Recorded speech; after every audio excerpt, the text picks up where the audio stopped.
사람이 도박 중독에 빠져 있을 때 그 사람의 뇌는 즉각적인 보상에 길들여져 있게 됩니다. 그런 상황이 지속되면서 충동에 매우 취약하게 되는데요. 저축을 하는 사람의 뇌는 즉각적인 보상보다 지연된 보상을 선택하는 훈련을 하게 되는 겁니다.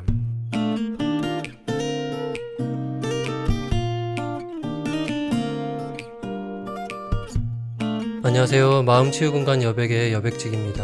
오늘은 도박 중독 회복 과정에서 재정관리에 관한 주제를 하나 다뤄보려 합니다. 빚을 갚는 것이 먼저인가, 저축을 하는 것이 먼저인가, 이런 질문인데요. 표면적으로는 단순한 경제적인 문제로 보이지만 사실 여러 가지 심리적 요소들이 복합적으로 영향을 미칩니다. 오늘은 회복 과정에서 빚 변제와 저축이 어떤 영향을 미치는지 살펴보겠습니다. 우선 빚을 먼저 갚아야 하는 이유를 살펴보겠습니다. 첫 번째로는요, 우선 이자라는 현실적인 압박이 있기 때문입니다. 갚아야 할 빚의 원금도 원금이지만 이자의 부담이 만만치 않거든요.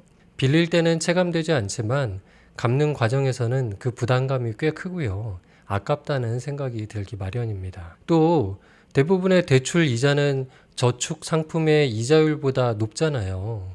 대출 이자가 연 5%고 저축의 이자가 연 2%라면 빚을 먼저 갚아서 이자를 절약하는 것이 저축을 통해서 2%의 이자를 얻는 것보다 경제적으로 훨씬 이득입니다. 그러니까 경제적인 측면에서 빚을 먼저 갚는 것이 이득으로 보입니다. 또 한 가지 도박 중독에서 회복하시는 분들의 경우는요, 남아있는 빚이 재발의 위험 요소로 작동하거든요. 특히 제때 변제하지 못해서 빚 독촉을 받게 되면요, 도박에 대한 충동이 매우 높아지는 경향이 있습니다. 때문에 회복 과정에서 빚은 반드시 우선적으로 처리해야 될 사안입니다. 다만 빚을 변제함에 있어서 조급한 마음은 금물인데요. 빠른 시일 내에 빚을 갚을 자산이나 돈이 없는데 빚을 빨리 갚겠다는 강박, 빚으로부터 자유롭고 싶다는 강박은 다시 도박 충동으로 이어지는 경우가 많습니다. 그래서 빚을 변제할 때는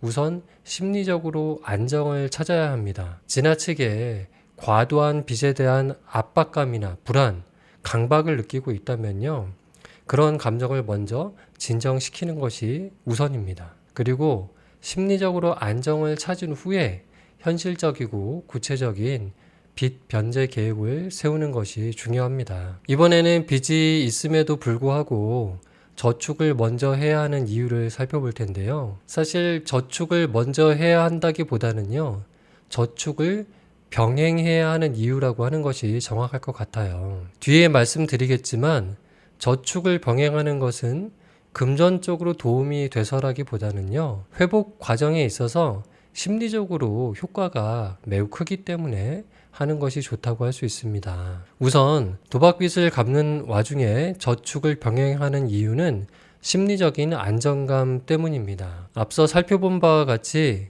대부분의 저축 상품이 대출 이자보다 낮기 때문에 경제적으로 따져보면 큰 이익이 생기지는 않거든요. 하지만 사람은 어느 정도의 여유 자금을 가지고 있을 때 마음의 여유와 안정을 찾을 수 있는 법인데요. 비록 전체 빚을 고려할 때 저축한 돈을 대입해도 마이너스일 수 있지만 통장에 그런 여윳돈이 존재한다는 그 사실만으로도요, 약간의 안정을 찾을 수가 있습니다. 빚을 갚아 나가는 와중에도요, 살다 보면 갑자기 목돈이 들어갈 일이 있고요, 비상금이 필요할 때가 있습니다. 그리고 우리는 어느 정도 이런 갑작스런 상황에 대비하면서 불안을 느끼며 지내고 있거든요. 그런 때 비록 적은 금액이라도 모아둔 돈이 있는 것과 없는 것은 심리적으로 차이가 크다고 할 수 있습니다. 실제 위급한 상황이 생기거나 갑자기 지출이 필요하게 될 때 얼마라도 모아둔 돈이 있으면 비교적 안정적으로 대처할 수 있지만 그런 여유 자금이 없게 되면요, 우리의 머리는 비상경보 장치가 발동하게 됩니다. 특히 도박 중독 회복 과정에 있는 분들은 이런 때에 강하게 도박 충동이 올라오게 되죠. 때문에 빚을 갚는 것에 우선순위를 두긴 두되 일정 금액을 저축해 두는 것이 매우 중요합니다. 저축을 하면 좋은 것이 또 있는데요. 상당한 심리적 보상이 있기 때문입니다. 저축을 하면 단순히 돈만 쌓이는 것이 아니라요. 스스로 내 삶을 통제할 수 있다라는 자율성이 생기거든요. 조금 아끼고 모으는 이 행위, 그리고 이 행위를 반복하면서 자기 자신을 통제할 수 있다고 느끼는 그 자신감이 생깁니다. 또 이런 반복을 통해서 모아진 돈을 보면요. 성취감, 자기 효능감 이런 것들이 높아지거든요. 사람이 도박 중독에 빠져 있을 때 그 사람의 뇌는 즉각적인 보상에 길들여져 있게 됩니다. 그런 상황이 지속되면서 충동에 매우 취약하게 되는데요. 저축을 하는 사람의 뇌는 즉각적인 보상보다 지연된 보상을 선택하는 훈련을 하게 되는 겁니다.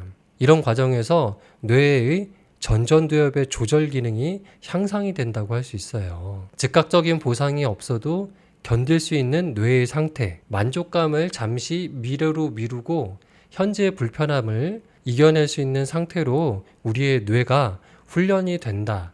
그런 점에서 저축이 주는 효과가 매우 크다고 할 수 있습니다. 그러면 실제적으로 빚도 있고 저축도 해야 된다면 어떤 식으로 이것을 다루면 좋을까요? 빚 변제가 먼저냐, 저축이 먼저냐? 이 질문의 답은 균형을 가지라는 것입니다. 현실적으로 정리해서 말하자면 빚 변제를 우선순위에 두되 저축을 병행하는 것이 회복에 도움이 된다고 할 수 있겠습니다. 대출 상환이나 채무 변제에 100% 올인하기보다는요, 적은 금액이라도 소득의 일정 비율을 저축할 필요가 있습니다. 채무 변제 통장, 여행 통장, 경조사 통장 이런 식으로 계좌를 나눠서 관리하는 것도 효과적입니다. 그래서 매달 채무 변제도 하면서 여행 통장에 5만 원, 경조사 통장에 10만 원 이런 식으로 적립하면서 관리를 할 수가 있습니다.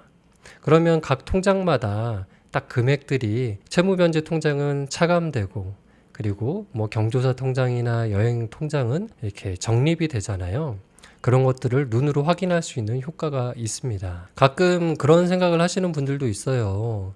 저축 대신에 주식 투자하면 안 되냐. 저축 이자가 너무 낮으니까 이왕 모으는 거 조금 더 수익성 높은 것에 투자하고 싶다. 이런 건데요. 일반적인 상황이라면 자연스러운 선택일 수 있습니다. 그런데 저에게 의견을 묻는다면 도박 중독에서 회복하는 경우라면 저는 주식 투자는 반대라고 의견을 드리고 싶어요. 우리가 회복 과정에서 저축을 하는 정말 중요한 이유는 금전적인 이득 때문이 아니거든요. 바로 이렇게 저축하는 것이 심리적으로 회복에 도움이 되기 때문입니다. 즉, 그 이자 몇 %의 차익은 내가 회복을 위해 지불하는 비용이라고 생각하시는 게 어떨까 싶어요. 주식의 경우는 운영되는 시스템이 도박과 매우 유사하기 때문에 또 다른 자극으로 회복하는 분들에게 악영향을 주게 될 가능성이 높습니다. 주식은 변동성이 매우 크잖아요.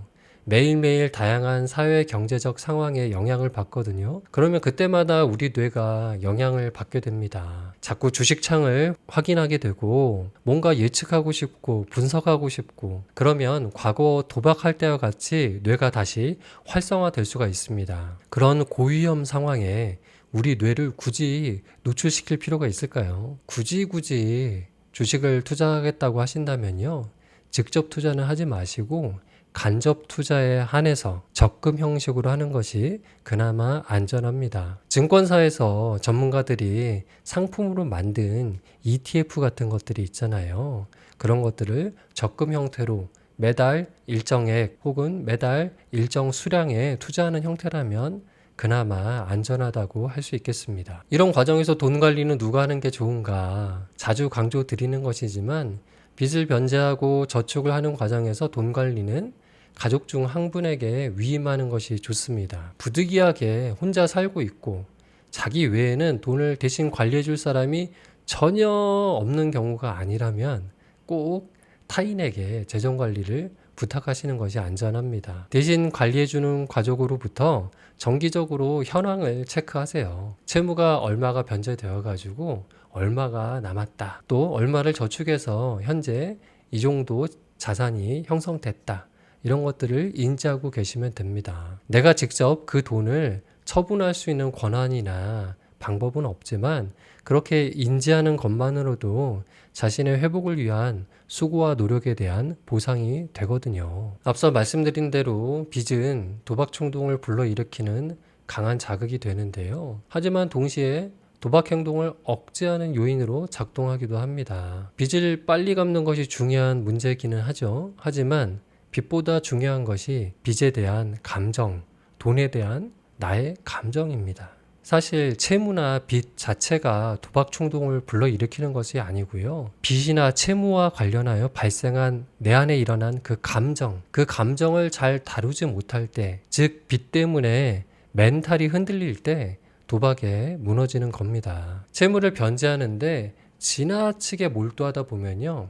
이런 감정의 폭풍에 휘말리는 경우가 많아요. 오히려 채무란 문제에서 약간 멀리 떨어져 서서 그 채무에 대해서 느끼는 자신의 감정을 잘 살펴보고요. 그 감정을 진정시킨 후에 비로소 뇌가 합리적으로 또 객관적으로 작동할 상태가 되면 그때 빚 문제를 풀어가는 것이 안전합니다. 불편하고 불안하겠죠. 하지만 빚은 장기적인 문제입니다. 조급하게 생각하지 마시고요. 당분간 나와 함께 해야 할 친구라고 생각하시고 동행하시는 것이 좋습니다. 회복은요, 매일의 선택이 모여서 이루어진다고 할 수가 있습니다. 여러분이 도박을 하지 않고 수고하는 오늘 하루, 그 과정에서 일정에게 채무가 변제되고 일정에게 저축이 이루어지면서 여러분의 회복의 과정이 보다 생기 넘치고 자신감이 넘치게 되기를 바랍니다. 지금까지 마음치유공간 여백의 여백지기였습니다.